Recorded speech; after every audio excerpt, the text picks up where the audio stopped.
Actually, a lot of people do ask about this drug, Pervitin. There were others, in actual fact, but Pervitin is the one which everybody seems to remembers because it achieved a kind of rare level of notoriety, and it was sold in these small cardboard vials with screw-top lids as an alertness aid. In fact, and in fact on the label it said alertness aid to maintain wakefulness. And they were supposedly harmless, but in fact the reality was different.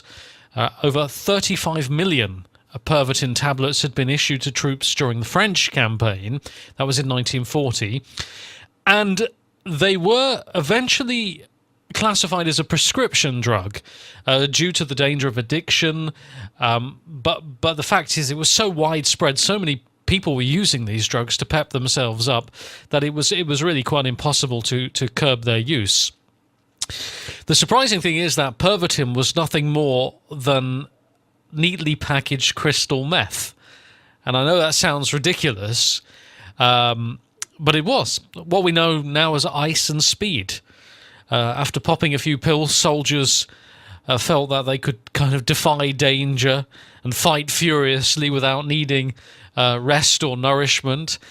And even better, this drug Pervitin, it kicked in like a happiness hormone called dopamine, which makes users euphoric and ooze confidence.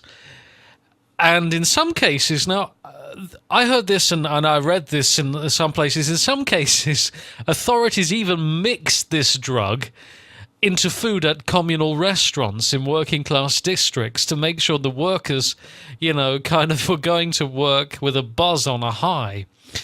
And all in all, it was a pretty lethal drug because the after effects of Pervitin could be absolutely appalling. You could have sickness, psychotic phases, sweating, dizziness, insomnia, depression, fury attacks, hallucinations, and even in some cases heart failure.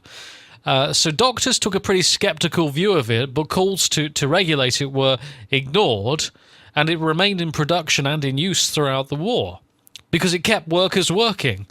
And it's amazing to think that, crystal meth was available over the counter, and it was.